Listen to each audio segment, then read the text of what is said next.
Good afternoon and good evening to one and all present here. Dear authors and invited guests, welcome Technical Session 6D. On behalf of Global Knowledge Research Foundation, it is my great pleasure to welcome you all to the 7th International Congress on Information and Communication Technology through Zoom. We are very thankful to everyone present on this platform to go along with us for the conference in these times and making this conference more productive. Also, there is a note for the presenters. You will be given 10 to 12 minutes for the presentation and 3 minutes for questions. On 10 minutes, I will give you a reminder check. Okay. So now I would like to introduce to our session chair, Dr. Professor Anubha Jain, Associate Professor and Head Department of Computer Science and IT, the IIS University. She has 20 years of teaching experience. Her areas of interest include software engineering, algorithms and data structures, programming languages, information architecture, e-banking, and secure transactions, etc. I welcome you, ma'am. Okay, so Thank you, Deepika. I'm just joining from some other device. Actually, this device is having camera problem. Give me just all 2 right, minutes. no problem. No Yeah. problem. Hello, Okay. Deepika. I have No. joined. Okay, ma'am. Okay. So, Maybe we can start the session. yes. Our first presenter is Charles Maruma. He would be presenting a paper on banking credit risk analysis using artificial neural network. Thank you for your valuable contribution. So you can start sharing your screen, Charles. Let me quickly share my screen. Yes, please.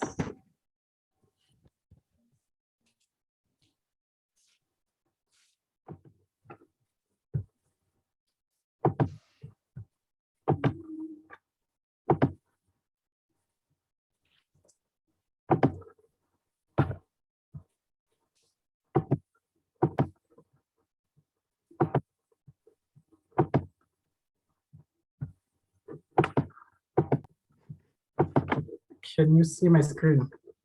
Yes, I can see your screen. You can start with your presentation. Everyone, I'm Charles Maruma, and the title of my research is Banking Credit Risk Analysis Using Artificial Intelligence. And my paper ID is 324. Okay, I'm gonna start with the outline of my research. It has,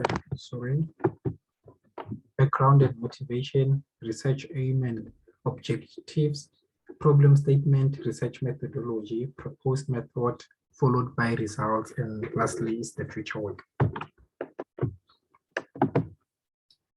Okay, firstly, before I can start with my presentation, I would like to define the term credit risk analysis, which is a form of analysis to determine a borrower's ability to meet their debt obligation. Okay, then I'm going to include, I'll have to define artificial neural network as well, as it's included in my research, which is a piece of computing system that is designed to simulate the way human brains think and process information. And it is the foundation of artificial intelligence.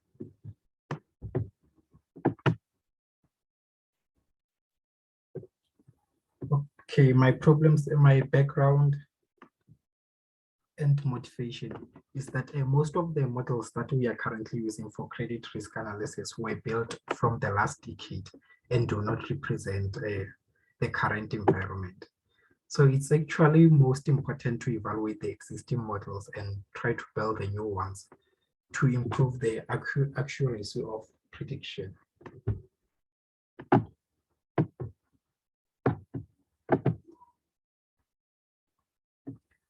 Okay, the problem statement of my research is to build a model that will improve the accuracy of prediction in credit risk analysis.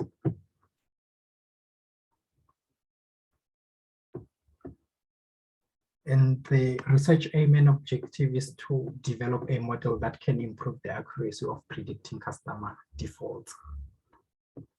The aim of this study is to improve the quality of decision making by applying artificial neural network to credit scoring.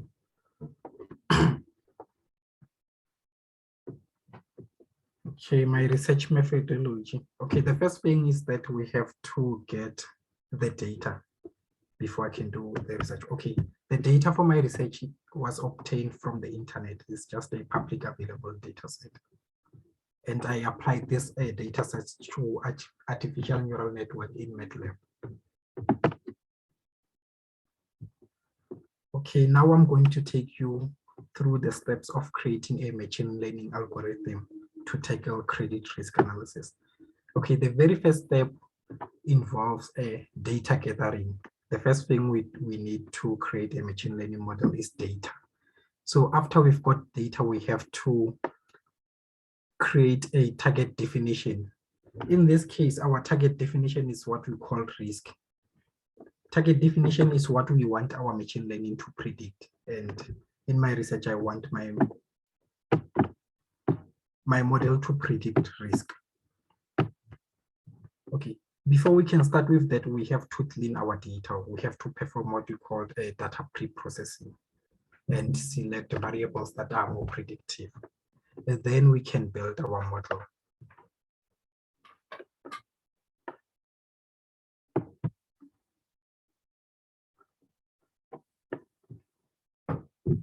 Okay, the first thing, like I said, the first thing we need to build a model is data. So here's the sample of a data set that I've got from the internet. It's called a German credit data set that I've used for my model. It has a 1,000 customer records. So after we've got this data, we have to define our target. And in this case, our target is what we want our machine learning to predict, which is a risk customer. We're gonna monitor a customer account, look for signs of missed payment and assign it a 0 in case there's a missed payment.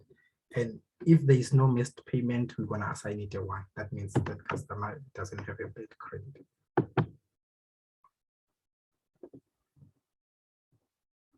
Okay, then we end up with a data set that will have thousands of borrower rows and many characters or features. So we have to have a target vector of 1 or 0 to determine whether a customer is at financial risk or not. 0 represents that the customer is at financial risk. 1 represents that the customer is not at financial risk. That means that customer can be trusted with money and they can be granted credit.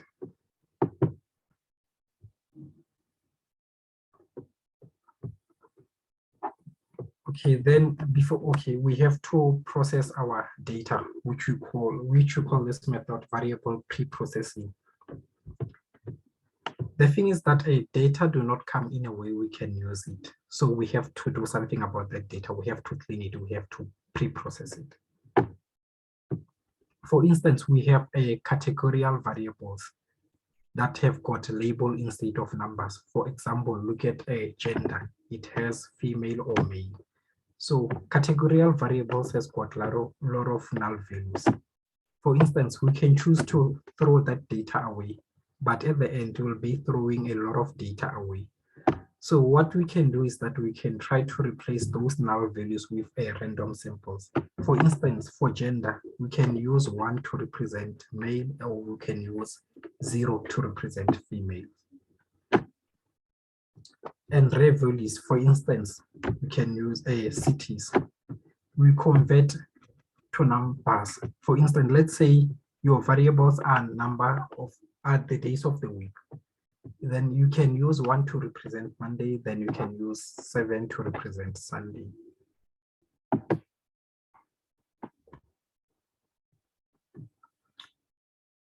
It is much faster to process less variables, so we have to reduce our variables to few terms.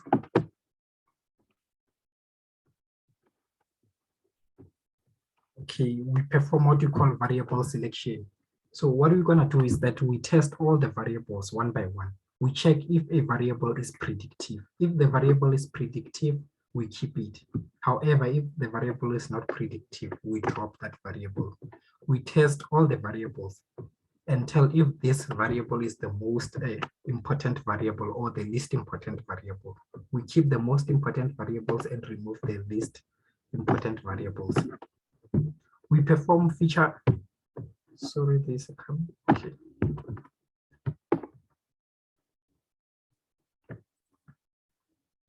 We perform feature elimination on all the variables.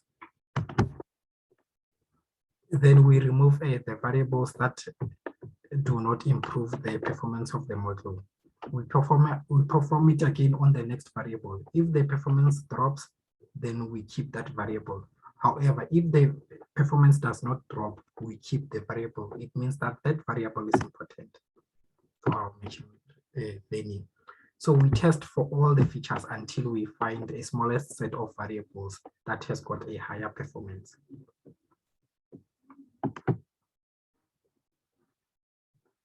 And then after performing a variable selection, we'll be left with a few data sets. Then we have to perform what you call normalization. Let's say this is a cleaned data set, a sample of a cleaned data set that I'm sharing on the screen. After this, we're going to perform what you call a variable normalization. In my research, I used a min-max normalization to scale the data between 0 and 1 to get the correlation between my data sets.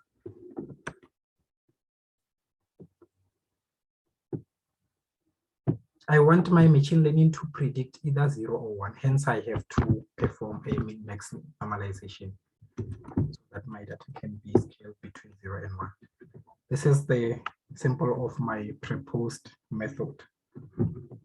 It has 9 input variables, 10 neurons in the hidden layer, and 1 output to predict the risk.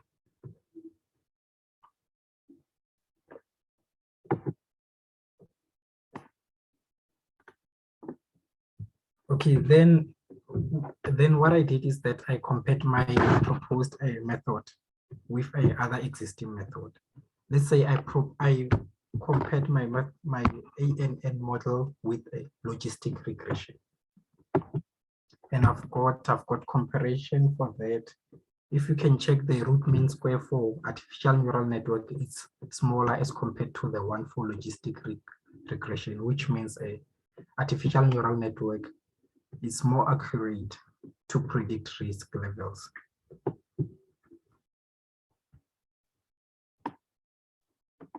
I've got the results here. Approximately 70% of the customers. Dear presenter, you just have 2 minutes left. Okay. 2 minutes, approximately 70% of the customers are credit worthy and have got a low risk of default, while approximately 30% of the customers have high risk of default. If you can see, it's shown in the diagram here.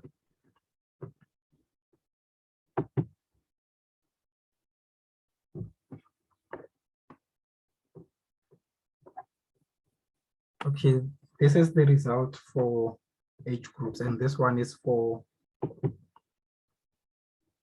loan purpose. If you can check, the association between the levels of loan purpose is shown in the diagram, where the blue color represents a low risk of default and the red color represents a high risk of default. There are more customers with a low risk of default as compared to customers with a low risk of default.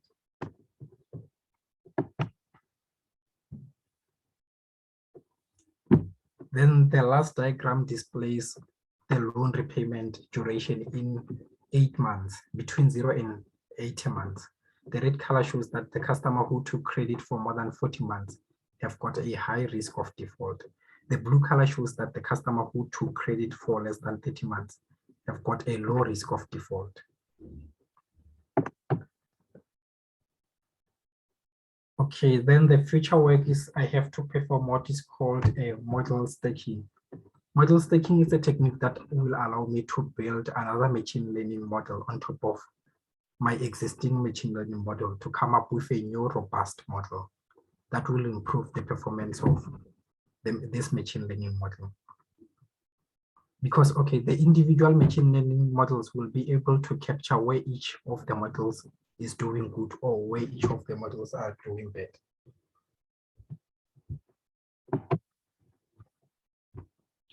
Thank you.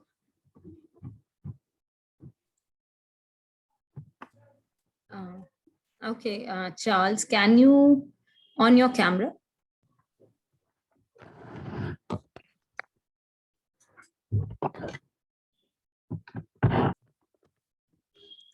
Okay, Deepika.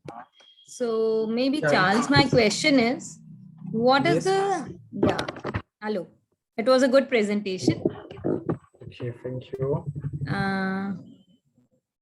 So can you just tell me one thing? What was the size of your data set? Okay, I've got 1,000 customer records. Okay. And Yes. what was the activation function that you have applied? Was it 0.5? Activation function.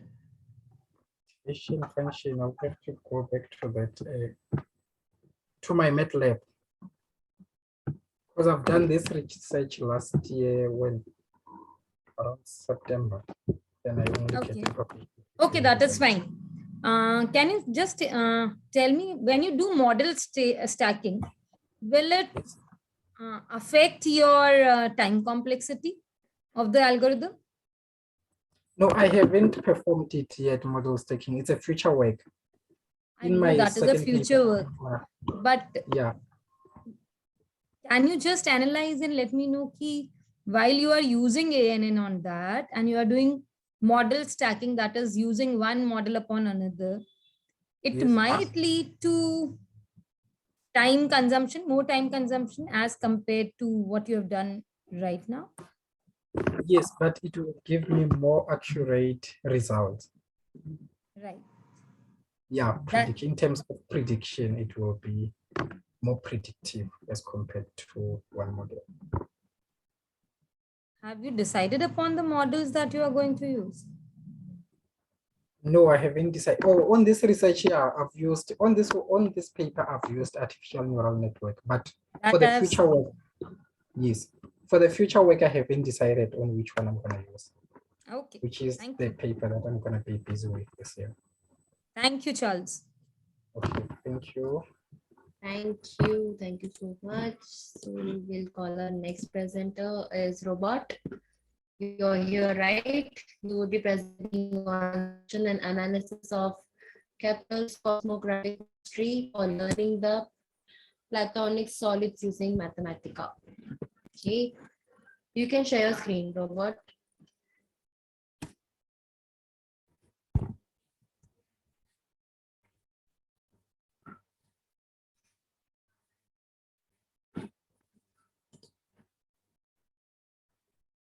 Yes, Robert, you can mute yourself, unmute yourself. Faster, please.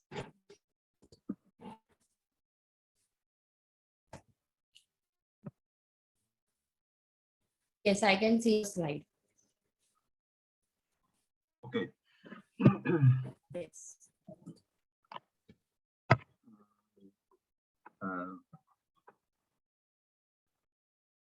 I start my presentation. Johannes Kepler was a mathematician fascinated by Euclid's geometry. He saw God as the perfect geometer, creator of the universe.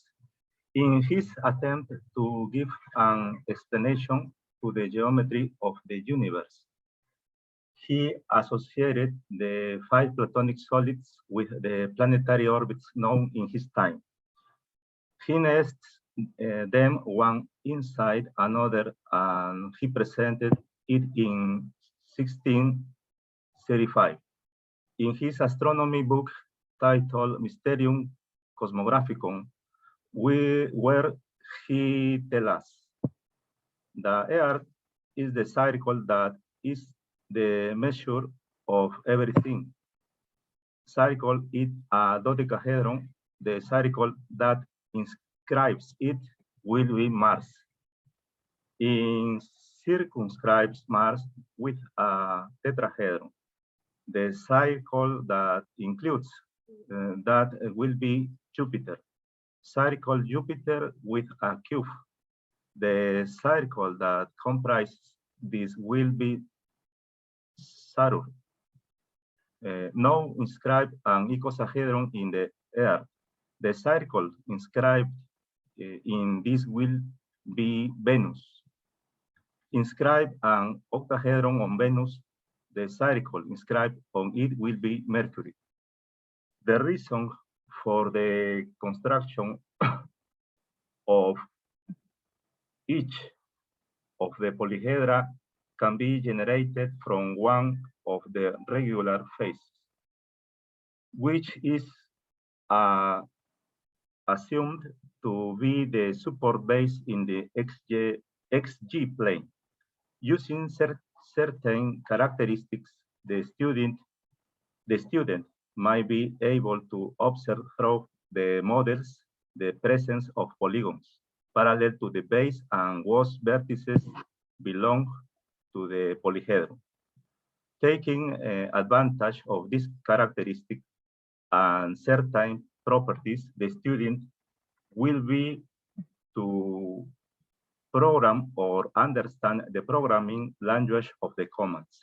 Through the commands, we will visualize the polyhedra with their vertices in 3D, as well as Kepler cosmographic mystery with the list of the radii of the spherical orbits and the vertices of the polyhedra. The radius that inscribes and circumscribes each to the polyhedra was centroid in the origin, and its vertices was calculated. But it was generalized for them. It was necessary to find the factor that we had to multiply the set of vertices according to the position established by Kepler. From the radius of the sphere that represents the orbit of Mercury, the factors found are shown in the slides.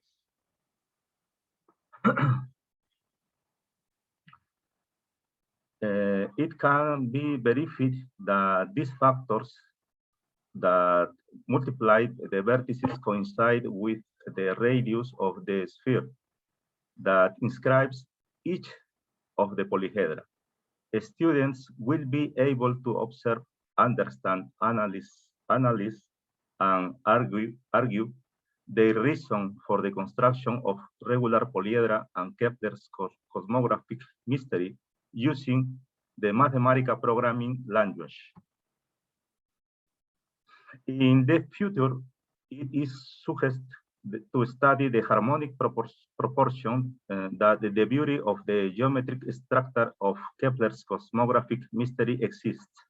The implementation of ICT in the learning of Platonic solids allows the student to appropriate the new knowledge by constructing the Platonic solids using their knowledge of plane geometry. The visualization provided by the dynamic mathematical program allows the student to manipulate mathematical objects and can determine the characteristics and properties of Platonic polyhedra. Thanks a lot. Thank you, Robert. It was a very interesting presentation.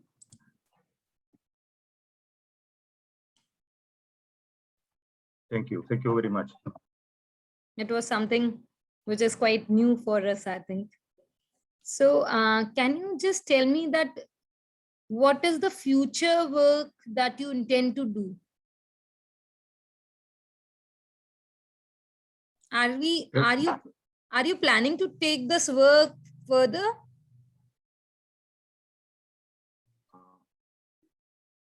are you planning to do more research? Yes, yes. In the future, the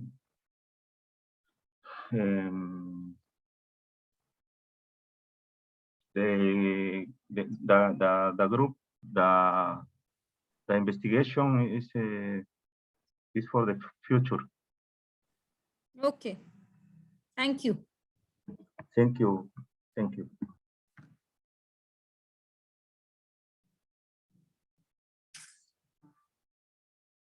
Deepika, maybe you can call upon next presenter. Are you done with the presentation, Robert? Yes, Deepika, you can move to next presenter. Okay. So our next presenter is Fernandez. Are you here? Felicita Fernandez. Yes, she's here. Yes. You can start sharing your screen.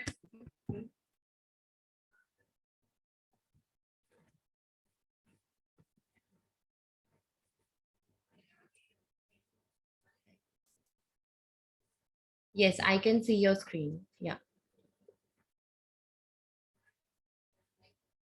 The research work is titled Meaningful Learning of Regular Basic Education Students in the Construction of Polyhedra from the Cube in a Graphical 3D Geometry Environment. The authors are Jimenez Valcarez, Judith Ipanachiro, Robert Velez Morolian, Ricardo Velasquez Fernandez, Felicita Masler.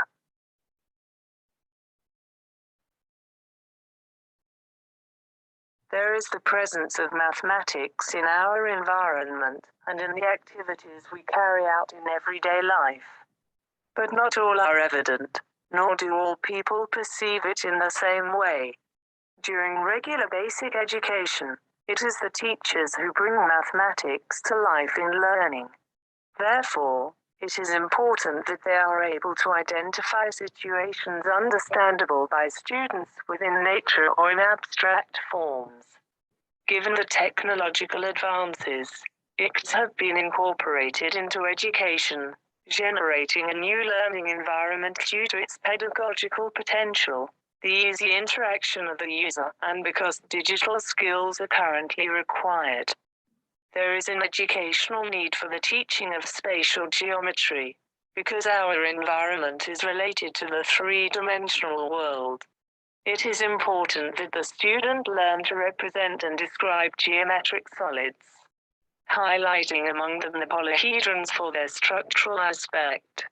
The ability to make representations of polyhedrons through the computer using 3D graphics software allows students to develop creative thinking through logical thinking that allows them to model for better visualization, manipulation and symbolization, even generate new polyhedra. Research question. Given the description, the research question arises.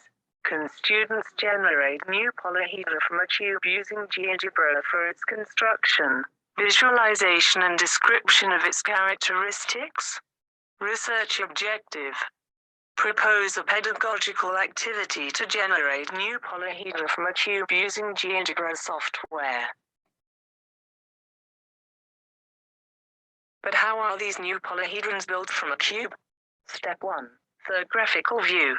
Step 2. We will enter the point A of coordinates 0, 0, 0. Step 3. Activate a slider in the closed interval from 0 to 20 and an input box that allows us to manipulate the edge of the cube. Step 4. Let us enter the point B of coordinates 0, 0.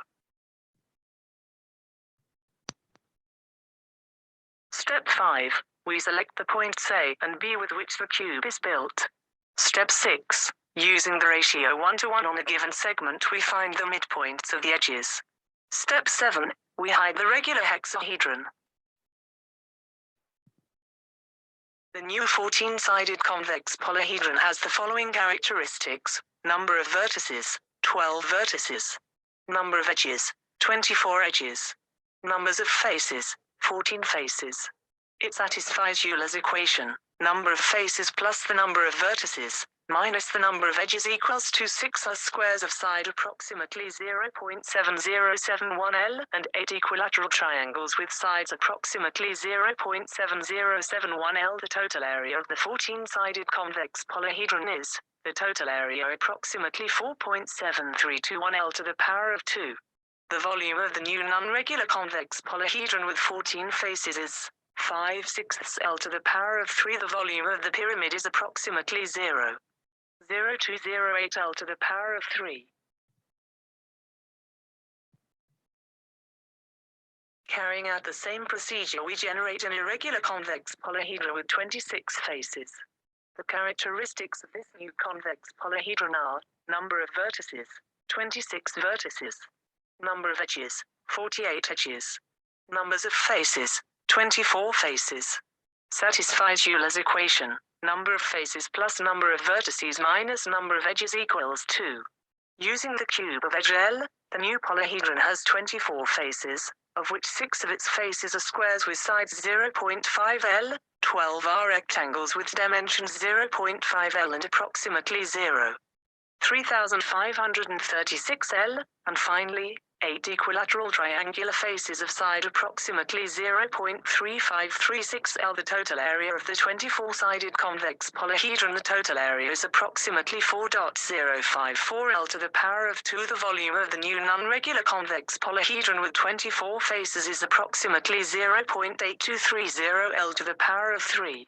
The volume of the pyramid is 0.0104 L to the power of 3. Analyzing each of the polyhedra are inscribable in spheres, we have that the cube of edge L is inscribed in a sphere of radius approximately 0.866. The 14-sided irregular convex polyhedron is inscribed in a sphere of radius approximately 0.7071. The 24-sided irregular convex polyhedron is inscribed in a sphere of radius approximately 0.6124. It is possible to build irregular convex polyhedra starting from the regular hexahedron with edge L. For the 14 and 24-sided irregular convex polyhedra constructed from a cube, students can find their characteristics using their knowledge of plane geometry, allowing you to give a better argumentation of your results by making generalizations from a cube of arbitrary side L. For the pedagogical activity to be feasible, the teacher must encourage the students' learning process through analysis and understanding of the structures and characteristics of the polyhedrons that they themselves generate. This can be a positive experience and feasibility about choosing spatial geometry teaching environment using GeoGebra software. Students understand the geometric properties of the cube and they can verify them using the software. Also, using the concept of midpoint, polygons, edges, areas, and volumes of known geometric solids, they build and analyze the characteristics of the new polyhedra. Using GeoGebra software as a learning tool, the student manipulates the new polyhedra. It is important to carry out a study to analyze if there is a positive correlation between the use of dynamic geometry software and the increase in visualization capacity. Thank you very much for your attention. Please could you ask me the questions in Spanish?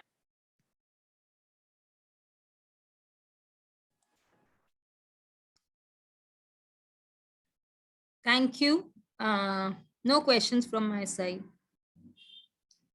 Thank you very much. Thank you for your presentation, Fernandez. Any questions, ma'am? No, thank you. Okay.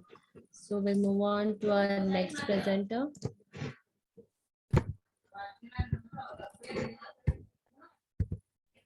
Sajjad Ali Mahmood, are you here?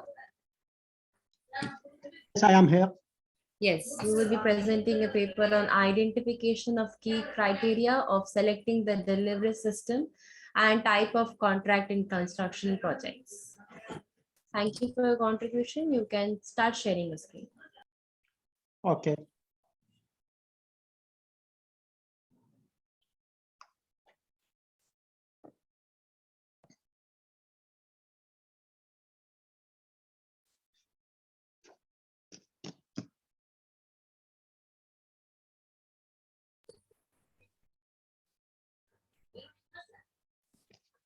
इधर आके देख लो mirror में हाँ तो कितना मस्त एकदम proper तो फिर Is this slide clear?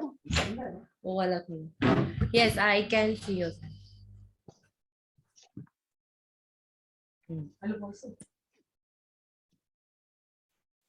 Hello, everybody.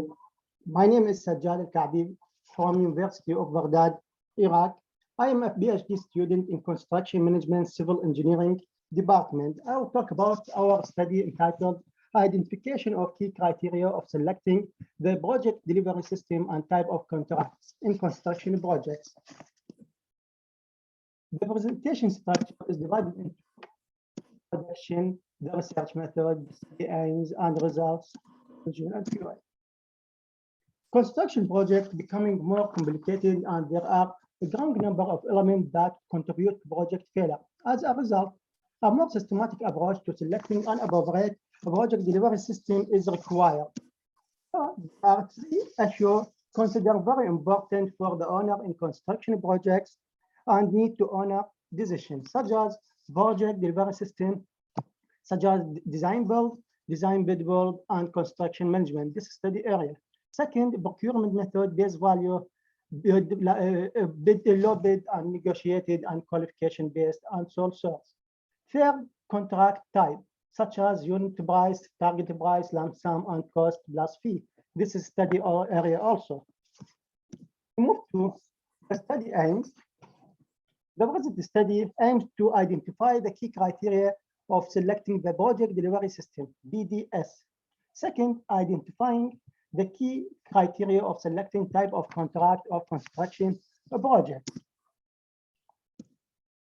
The research method as shown in figure, according to the literature review, most authors focuses on a method of selection and their accuracy, but did not giving identifying the selection criteria the adequate attention in their studies, especially when selecting the project delivery system and the type of contract.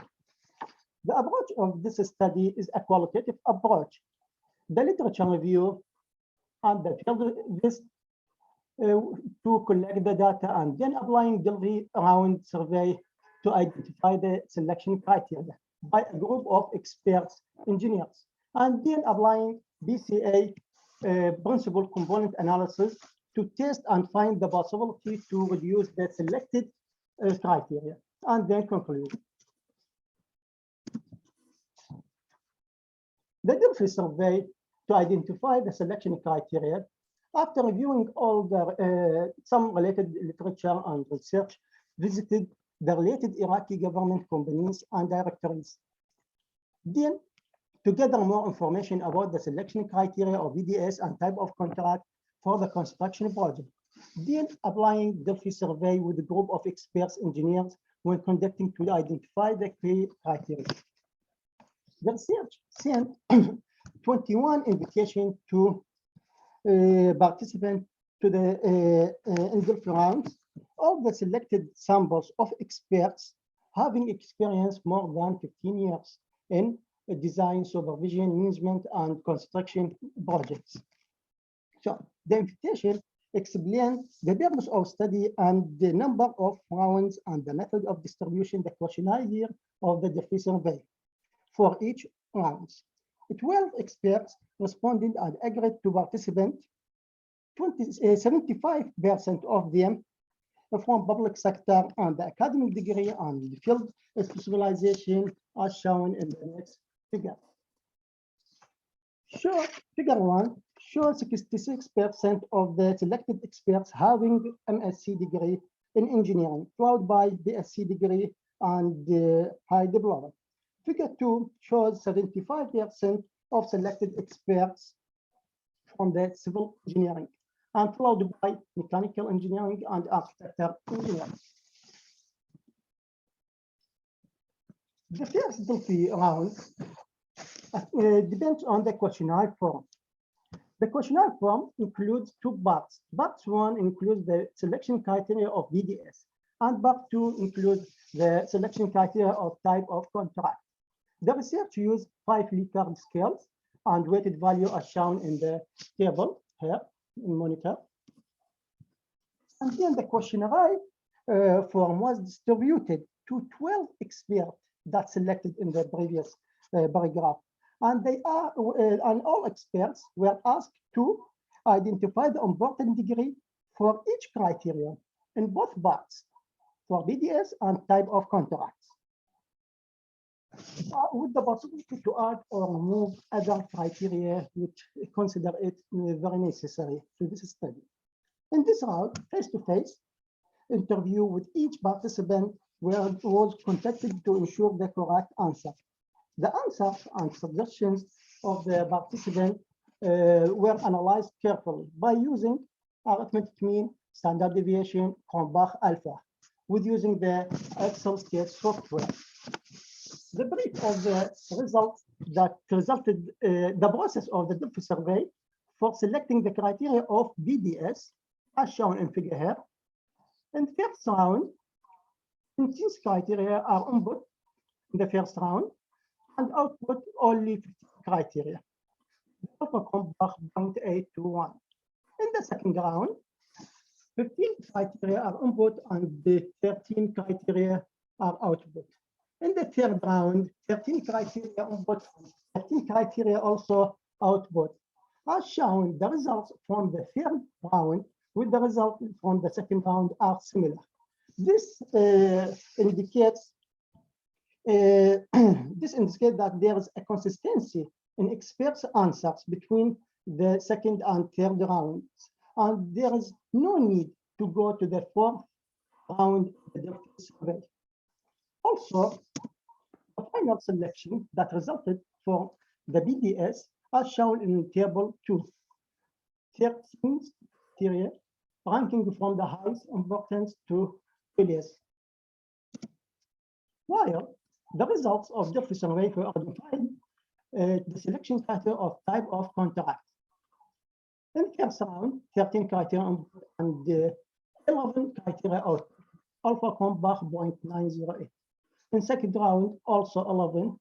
And in third round, 11 criteria and also 11 criteria are output.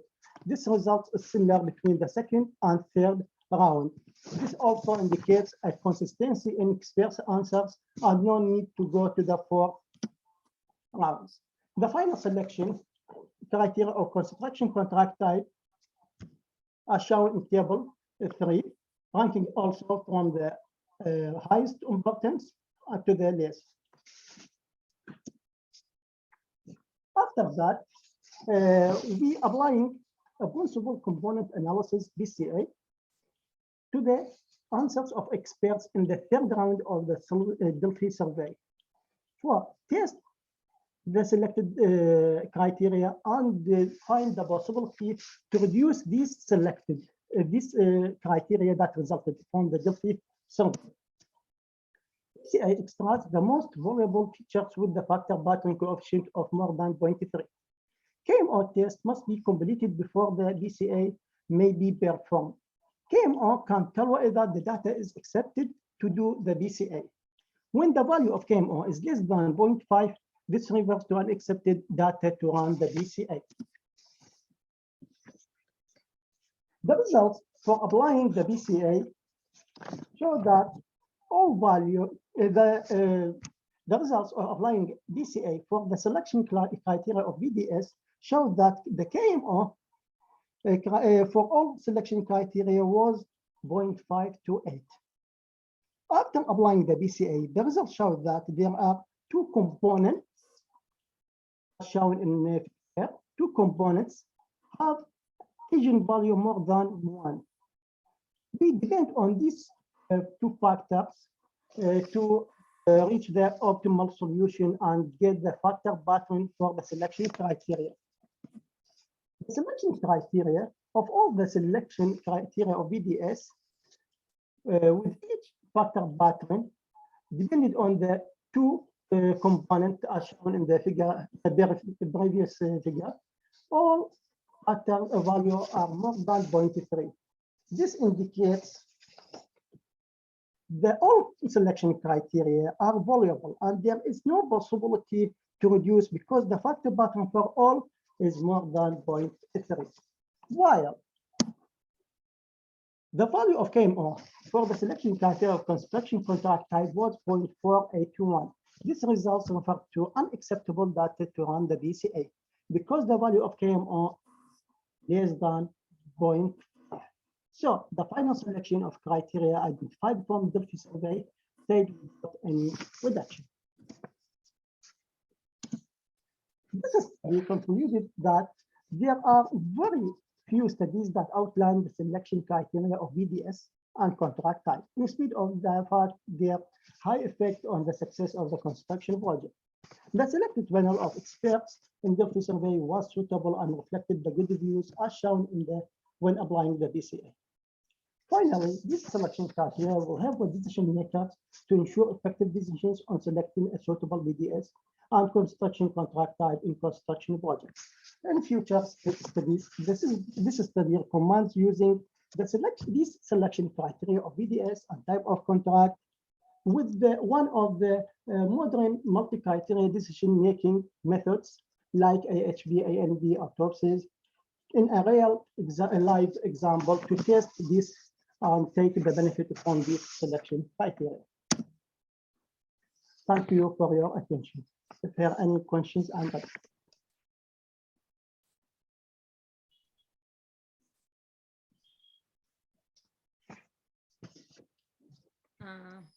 Thank you, Sajjad.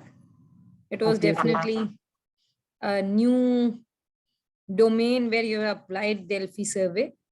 So can you just tell me that you have compared Delphi survey with one of the techniques, right? Please repeat your questions, please.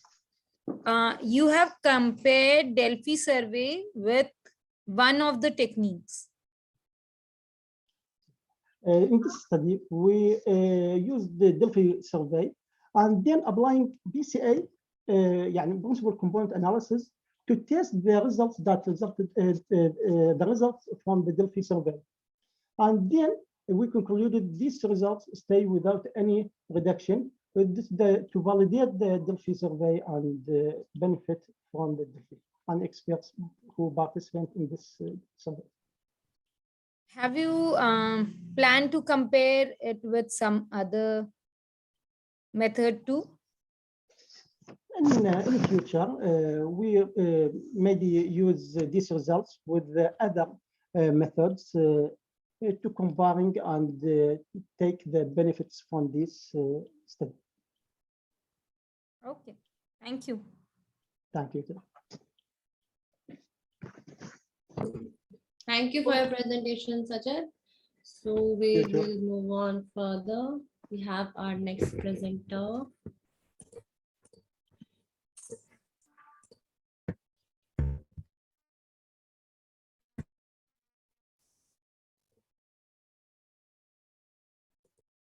We have Diani here.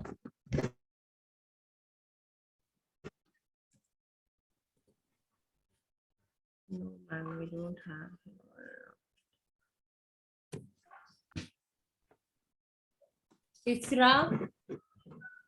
Isra Furati, is she here? Nobody is here.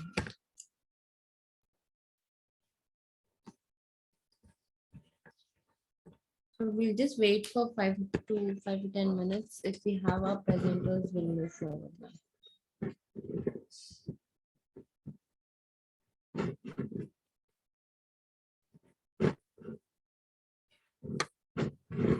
I think Fateman is here.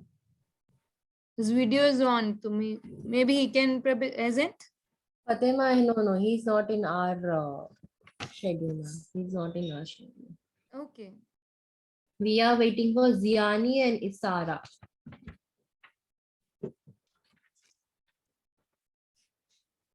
Ziani, can we have the presenter of smart approach based on CNN and sharelet transform for each prediction? Ziani? Yes, hello. Yes, are you ready with your presentation? Yes. Yes, I'm please. trying. So you I'm can trying to. just a minute. Now you try to share your screen. Now you can. I'm trying. please.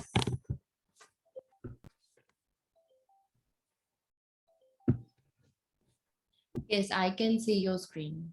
I see the screen. Thank you so much. Yes, yes.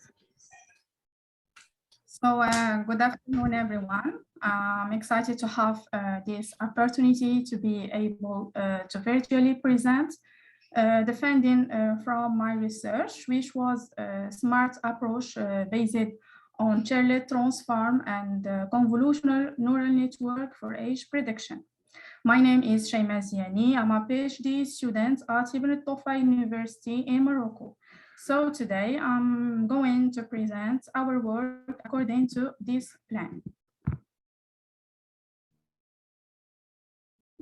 So estimation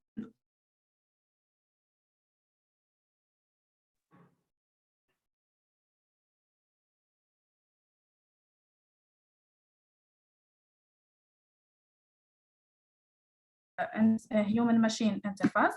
The age attribute could also be exploited in biometrics, and this is another useful area of facial recognition in which the search time in the face database can be minimized, and separate face identifier can be formed to differentiate the ages in order to improve the accuracy of the results.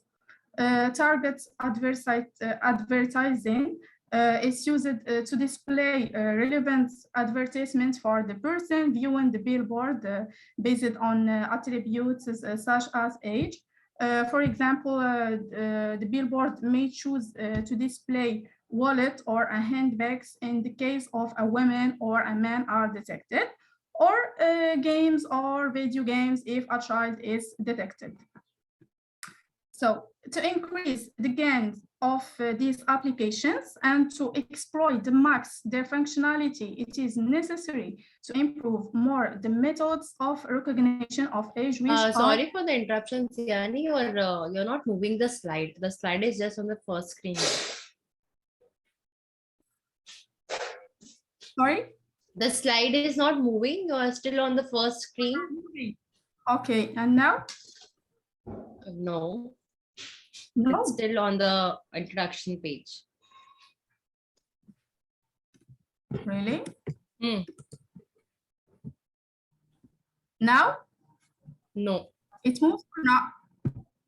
I think maybe she can share the entire screen and then she can go on the PowerPoint mode. Yes. I am in PowerPoint, yeah. I think I have I don't know, Share no your, problem.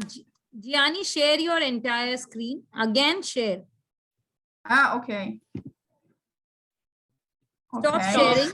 Yeah, now Stop it is moving. sharing first. Yeah, now it's Okay. moving. It's moving now. Okay. It's, this is British.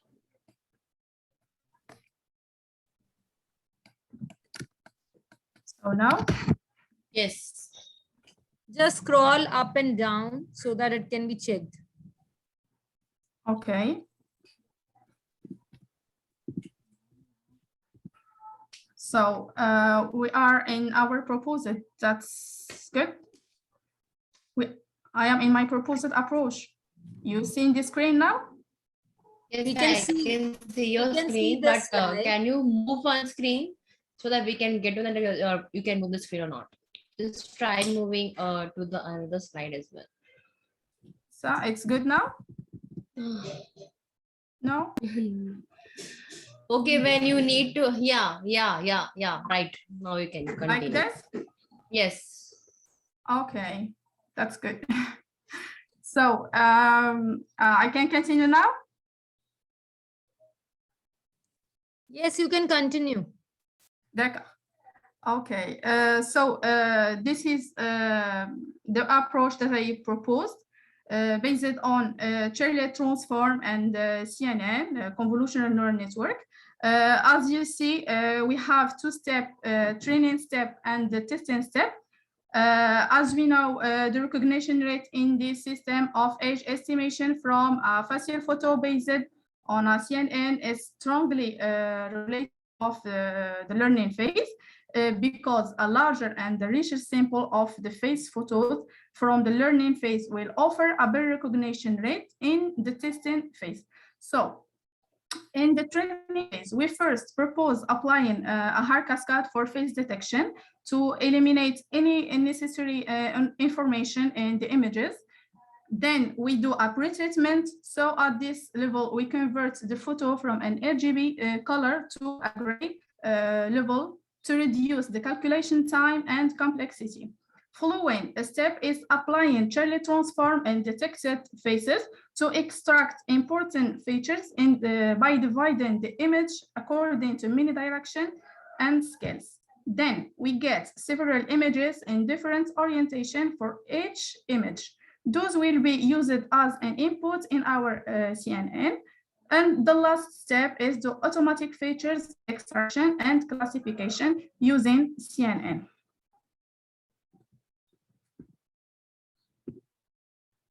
So, what is chairlet? Chairlets are a natural extension of wavelet to accommodate the features that are typically governed by anisotropic features, such as edges in the images. Since wavelets are isotropic objects, they are not able of capturing such phenomena. Similar to chairlet, do not have a unique system. Dilatation, chairing, and the translation operation generate the chairlet. So as we see in the first figure, represents an example of the composition process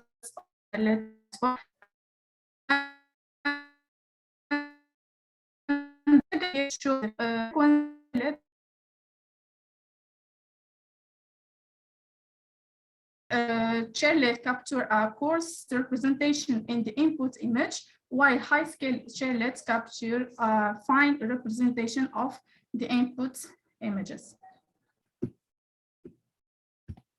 As we see here, this is the mathematical representation of the continuous chairlet transform. The cartoon-like function is f. The psi parameter of this system called compound dilatation wavelet. The construction of continuous chairlet system, as I said before, is based on parabolic scaling matrix as a mean to change the resolution, on share matrix as a means to change the orientation, and finally on translation to change the position. With A is the scale parameter measuring the resolution level, S is the chair parameter measuring directionality, T is the translation parameter measuring the position.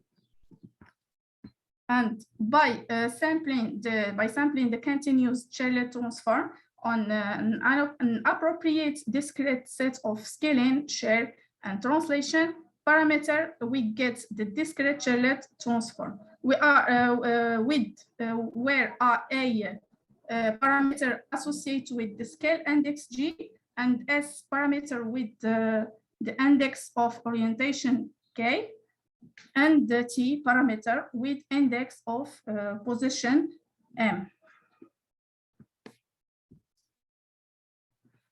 So this is an example of image decomposition.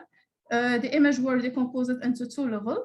The first level is decomposed with 4 directions, and the second decomposition is with the 8 directions. Sorry.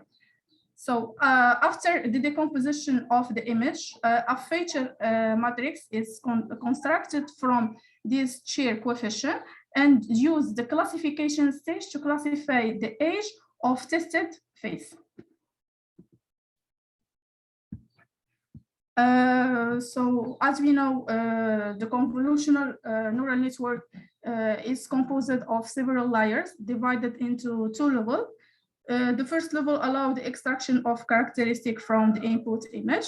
It's composed of 1 or more pairs of layer, convolutional and pooling. The second level, fully connected, makes it possible to carry out the classification. This level is composed of several layers of neurons that represents the brain of the system. In our work, the used CNN composed by three convolutional layers. The first layer with the 96 filter of size 7 times 7, as you see in the figure.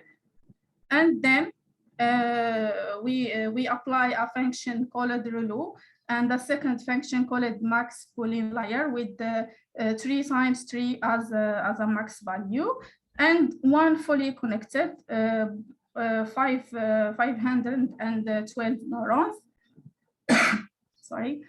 At last, we use a softmax function as a layer to set each class the corresponding probability for prediction. The class that has a max probability value is the one that matches the desired prediction. So, to assess the efficacy of our proposed method, we used Python with the TensorFlow and the Keras library for CNN, learning and classification. And we conduct experiments using Utica phase. Utica phase is a data set, is a large scale phase data set with a long age span, range from 0 to 116 years old, composed from over 20,000 face images, which are tagged by age, gender, and ethnicity. The images cover large variation in pose, facial expression, illumination, occlusion, and resolution, etc. This database could be used on a variety of tasks. Dear presenter, you just have 2 minutes left. What? 2 minutes left to conclude. Okay. So as I said, by this image size is 200 times 200 pixels, and this work, all images will be resized to 100 times 100 pixels.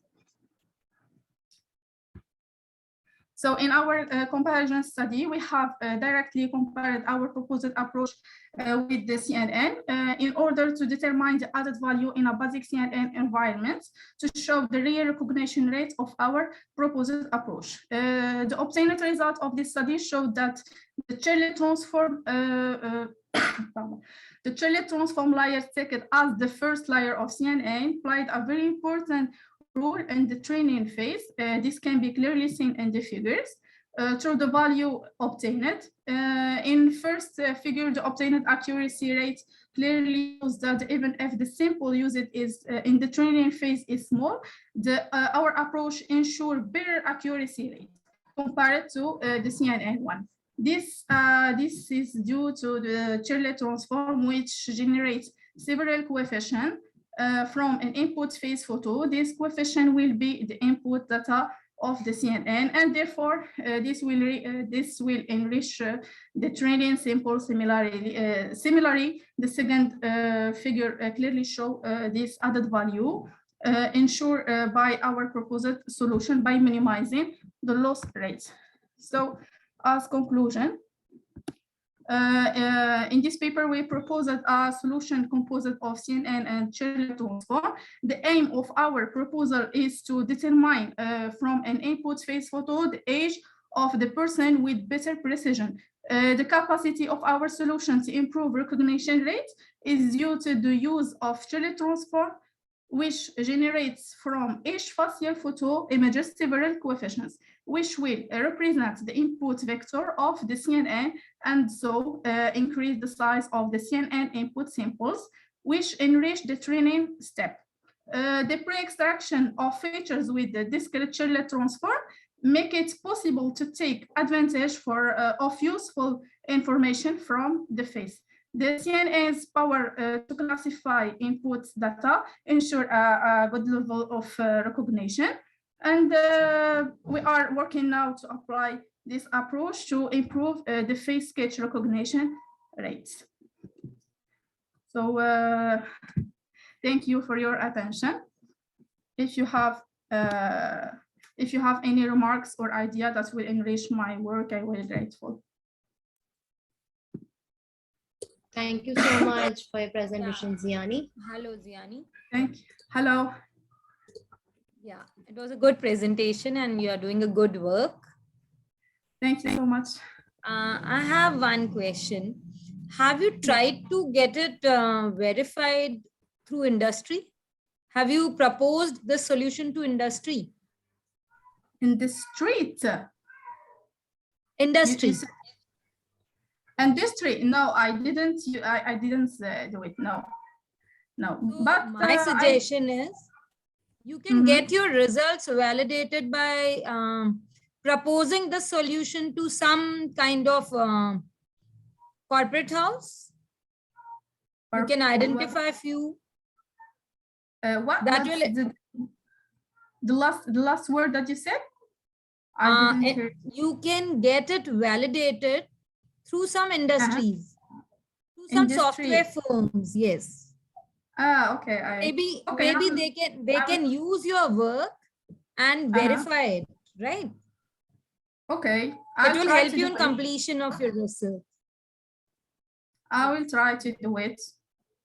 Thank you. Okay. Thank you so much for the proposition. What is your major contribution in this particular work?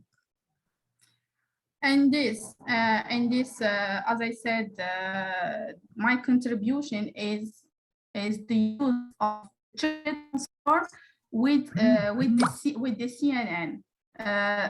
Chile transform as it extracts the features, several features, and we get a matrix of essential features that we can use as an input in CNN. And then we get really a good result compared with just classification or extraction feature with CNN. Thank you. Thank you so much. All the best. Thank you.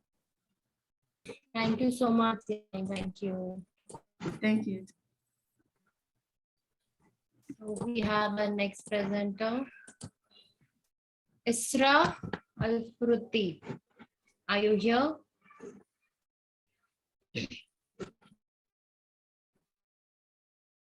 Yes, I'm ready.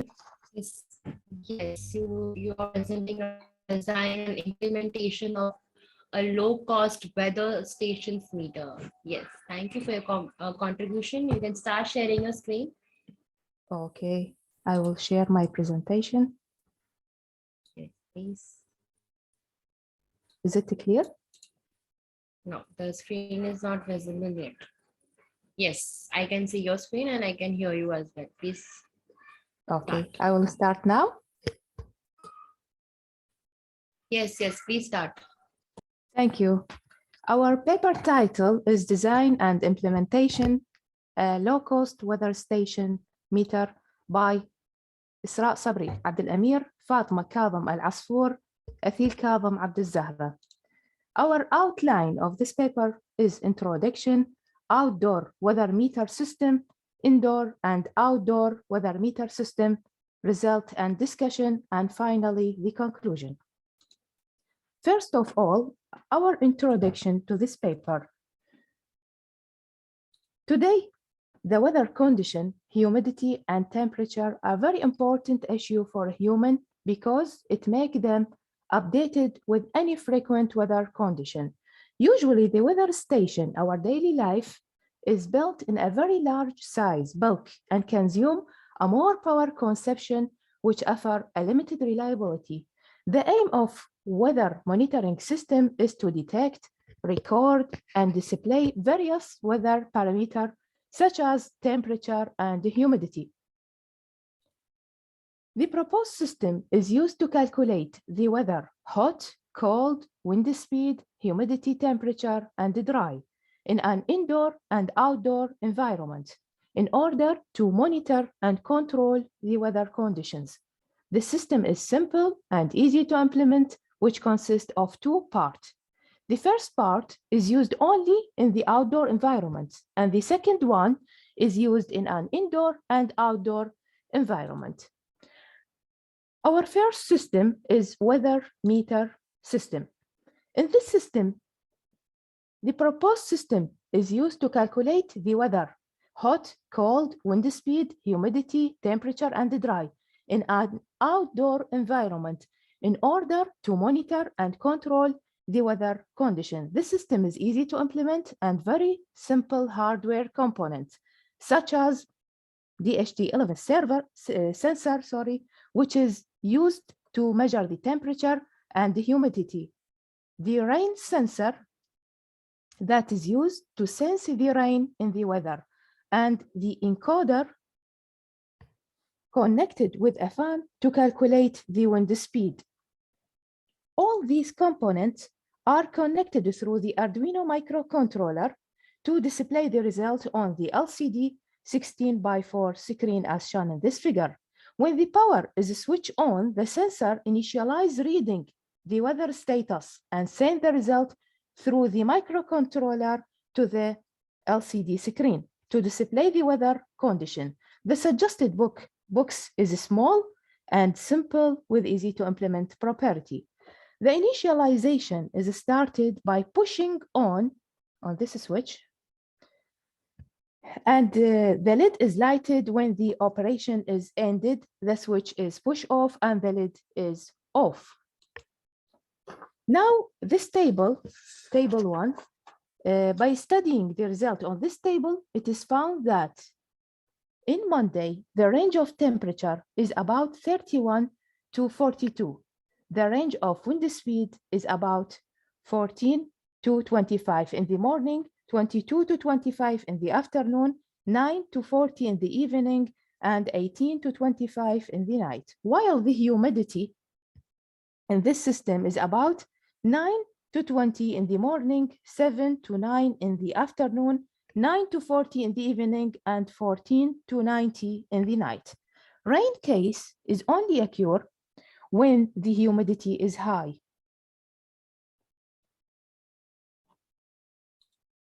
Now, this system is used to calculate the weather. This is the second system. This system is used to calculate the weather, the humidity, and temperature in an indoor and also outdoor environment in order to monitor and control the weather condition. The system is built using the DHT sensor to measure the temperature and the humidity, which is connected through the microcontroller to display the result on the screen. The screen is LCD screen 16:4, which is shown in this figure.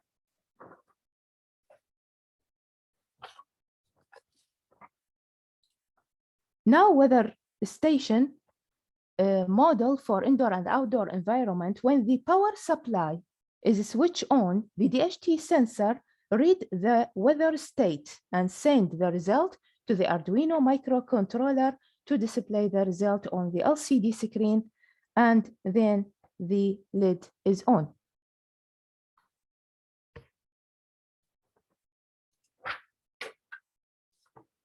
Now for the second system, this is the result for the second system as shown in table 2.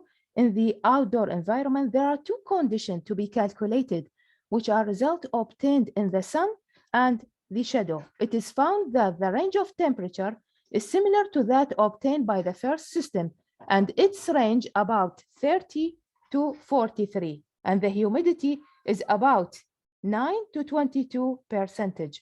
Furthermore, it is found that the temperature under the sun is more than the temperature under the shadow, while the humidity under the shadow is more than the humidity under the sun. Now our result and discussion. In this figure, by studying the results in table 1 and table 2, it is found that the temperature is decreased as the time is late in the night, and it is high in the temperature when the time is in the mid, I mean the afternoon time. While in the second figure, the humidity is simulated in this figure. It is shown that the reverse proportional between the temperature and the humidity, whereas the time is going late, the humidity is increased since the temperature is decreased, and so on. On the other hand, the wind speed is calculated by encoder connected through a fan, and the result is shown in this figure. The variation is between 0 to 40. That is mean air speed is vary between 0 to 40 as shown in this figure. And finally, this figure summarizes all the above results. Finally, our conclusion: the suggested system is used to provide a meteorological with a precise statistic to guide them in taking an appropriate action and control the weather condition. This system is simple and easy to implement with a very simple hardware component, which consists of two parts. The first part is used only in the outdoor environment, and the second one is used in an indoor and outdoor environment. The results are summarized in a table and sent to the control unit system. The measured temperature and the humidity are presented numerically on a small LCD screen connected to Arduino microcontroller. Thus, the sampling time measurement accuracy are adjusted directly in C++. And thank you very much.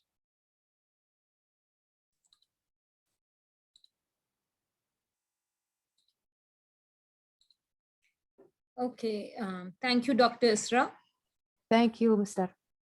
I just want to ask one question. Yes. Is this weather meter can be used to predict rainfall?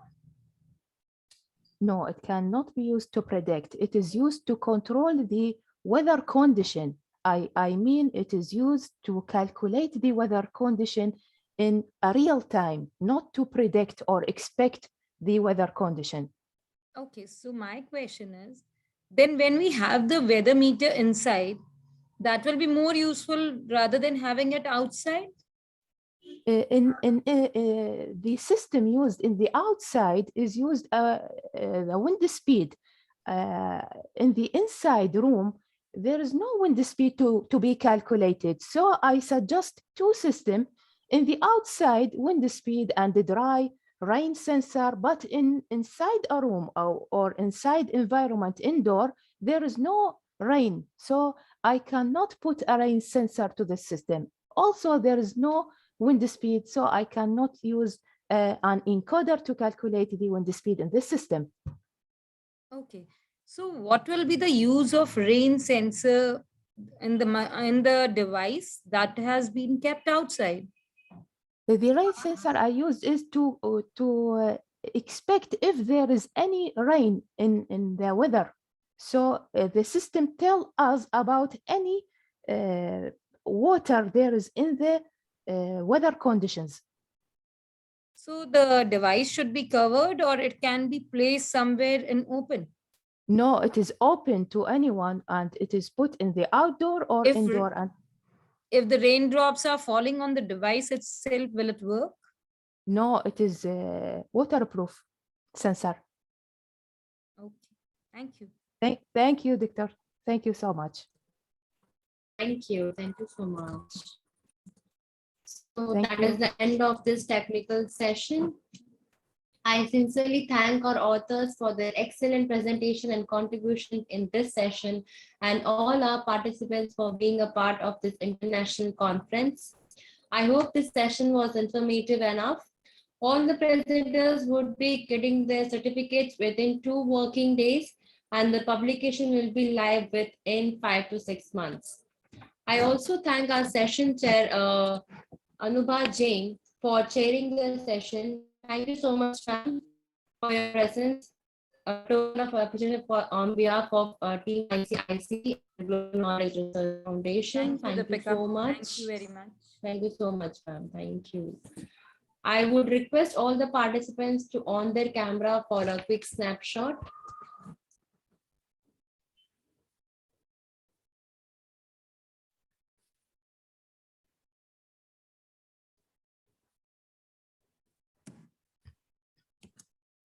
I would request the participants to on their camera if possible. All right. Thank you. Thank you. Thank you. Deepika. Thank you. Thank you, ma'am. Thank you. So shall we quit the session now? Yes. Thank you so Okay. much. Bye, everybody. Have a great time. Bye. Bye.